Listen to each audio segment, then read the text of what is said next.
Crazy or absolute genius? Those names sit right well with Elon Musk. Do you know that Musk has an ambitious project and vision for our future cities? Do you want to take a bet against him? Let's find out what he has in store.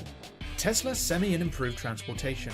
Musk talks about his evolutionary plans for a 3D network of underground tunnels to alleviate traffic congestion. Traffic affects people all over the world and it takes away so much of your life, he explained during an interview. To facilitate this, Musk also wants to develop the Tesla Semi, an all-electric Class 9 truck that enables autopilot with an expected production in 2021. This would make transportation cheaper and lower the price of buying things in cities, on top of reducing carbon emissions in cities around the world. Tesla said at the time that they have been working on a prototype that uses a bunch of Tesla Model 3 electric motors. This improved transportation will allow cities to allocate their resources and not spend so much time and energy in solving traffic jams. The tunnel systems will make the average person get from Westwood to LAX in 5 to 6 minutes. Even though one tunnel may relatively reduce traffic from the surface streets, it is likely to be congested again in the long run. So, what's his solution? More layers of tunnels under the ground. There's no real limit to the levels of layers of tunnels. You can go as deep as you want. SpaceX and Starship. This one's probably the most realistic way SpaceX can benefit humanity and cities of the future. In fact, a week ago, SpaceX launched its first prototype of the Starship. The SpaceX Starship is planned to be a fully reusable super heavy lift launch vehicle. The second stage of the Starship is designed as a long-duration cargo and passenger-carrying spacecraft in its own right, and is expected to be initially used without any booster stage at all as part of a development program to get launch and landing working. SpaceX briefly fired up the single Raptor engine of the Starship SN4, the latest prototype of the company's Mars-colonizing spaceship. The Raptor blazed for a few seconds, while the SN4 remained tethered to the ground at SpaceX's facilities near the South Texas village of Boca Chica. Musk has said he wants to take the SN4 out for a spin soon on an uncrewed test flight to a target altitude of about 500 feet, 150 meters. With 4 static fires in the books, SN4 seems poised to take that leap. But the prototype won't get off the ground before Demo 2 does. The final version of the Starship will stand 165 feet tall and be able to accommodate 100 passengers, Musk has said. It will launch off Earth atop a huge rocket called Super Heavy, which will support 31 Raptors on its own. Both Starship and Super Heavy will be fully and rapidly reusable, making the system affordable enough to enable all sorts of ambitious exploration projects. SpaceX's Starlink. SpaceX also wants to provide satellite internet access with its satellite constellation, Starlink. It will consist of thousands of small satellites located in low Earth orbit and working in tandem with ground receivers. Starlink, once complete, would consist of nearly 12,000 satellites, more than 6 times the number of operational spacecraft now in orbit. The goal is to finish the project in 2027, thereby blanketing the Earth with high-speed, low-latency and affordable internet access. Musk has said that it would take about 400 satellites to establish minor internet coverage, and 800 satellites for moderate or significant operational coverage. The immediate major goal is to deploy nearly 1,600 satellites about 273 miles. Starlink aims to solve 2 big problems with modern internet: a lack of pervasive and affordable connections, and a significant lag between distant locations. SpaceX could make billions of dollars by fixing those issues. This would prove to be a fantastic way of improving global communications and internet access. Next up, we have Tesla Giga Factories. 100 Tesla Giga Factories. Tesla's mission is to accelerate the world's transition to sustainable energy through increasingly affordable electric vehicles and energy products. To ramp production to 500,000 cars per year, Tesla alone will require today's entire worldwide supply of lithium-ion batteries. The first Tesla Gigafactory was born out of necessity and will supply enough batteries to support Tesla's projected vehicle demand. Today, the Gigafactory produces Model 3 electric motors and battery packs, in addition to Tesla's energy storage products, Powerwall and Powerpack. Tesla created the first Gigafactory in June 2014 outside Sparks, Nevada, and the current structure has a footprint of more than 1.9 million square feet, which houses approximately 5.3 million square feet of operational space across several floors. Still, the Gigafactory is about 30% done.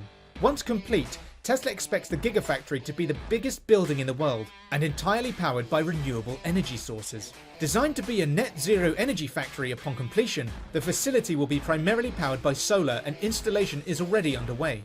However, even with one Gigafactory, it still won't be enough for humanity. For the human race to go completely green and use electric vehicles, we'd need around 100 Gigafactories in different places of the world. Tesla currently produces more batteries in terms of kilowatt hours than all other car makers combined. With the Gigafactory ramping up production, Tesla's cost of battery cells will significantly decline through economies of scale, innovative manufacturing, reduction of waste, and the simple optimization of locating most manufacturing processes under one roof. By reducing the cost of batteries, Tesla can make products available to more and more people, allowing us to make the biggest possible impact on transitioning the world to sustainable energy. One main goal of the Gigafactory is to reach and maintain net zero energy. A leader in advancement and innovation, they claim that by 2021, the Gigafactory will reach full capacity and produce more lithium-ion batteries annually than were produced worldwide in 2013. The Gigafactory also aims to continue to drive down the prices of these batteries, financially incentivizing the use of alternative energy sources. As put simply by Musk during his interview, the sun doesn't shine all the time, so you've got to store it in a battery. And if we were able to shift more completely towards alternative and renewable energy sources, Musk claims that you could avoid building electricity plants altogether. If Musk is right, and these low-cost, green batteries could help support a future where alternative energy is the majority, then his Gigafactory could be one of many steps in the right direction. Neuralink and brain computing. Musk also wants to develop the fields of brain computing, scanning, and medicine by developing his brain-computer interface technology. The advantage of a system like Neuralink envisions would be its ability to analyze recordings using machine learning and to adapt the type of stimulation it delivers to a patient's brain, according to the company and other experts. Neuralink's first big product is called the N1. It's a chip that sits in a hermetic package, which fits into a cylinder measuring 8mm in diameter by 1/4 of a millimeter tall. Each chip measures 4mm by 4 and uses 1024 electrodes. By comparison, designs used for Parkinson's today can use just 10 electrodes. All electrodes have read and write functionality. The probes are 5 microns thick, 3 microns thinner than a red blood cell and 95 microns thinner than a human hair. The design enables the probes to get close to neurons to detect spikes, and the team believes that the probes can rest 60 microns away from the neuron to detect the spikes. The next big advance proposed by Neuralink is flexible threads, which are less likely to damage the brain than the materials currently used in brain-machine interfaces. These threads also create the possibility of transferring a higher volume of data, according to a white paper credited to Elon Musk and Neuralink. The abstract notes that the system could include as many as 3,072 electrodes per array, distributed across 96 threads. In July 2019, Neuralink executives and Musk gave a presentation on how the technology firm has developed so far.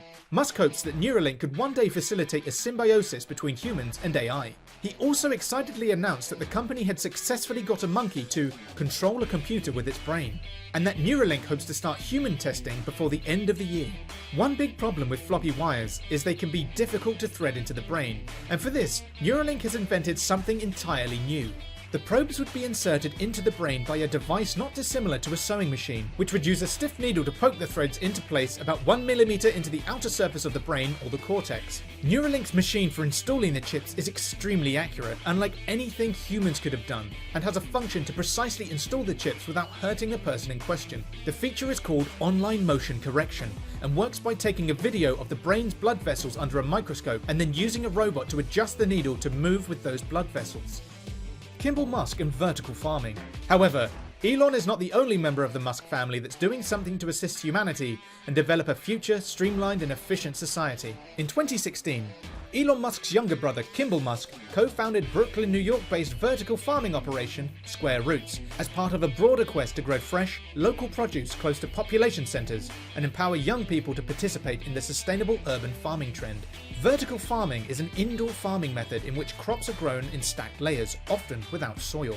The practice is becoming more popular and important as urban populations grow dramatically and available farmland decreases. Since its inception, Square Roots has grown more than 120 varieties of crops, including greens, vegetables, and strawberries. It involves various techniques, such as hydroponics, which uses mineral nutrient solutions in a water solvent, aquaponics, which uses aquatic creatures such as fish and snails and cultivates plants in water, and aeroponics, which grows plants in the air. Climate change is threatening existing supplies of food, forcing the industry to figure out new ways to grow food quickly.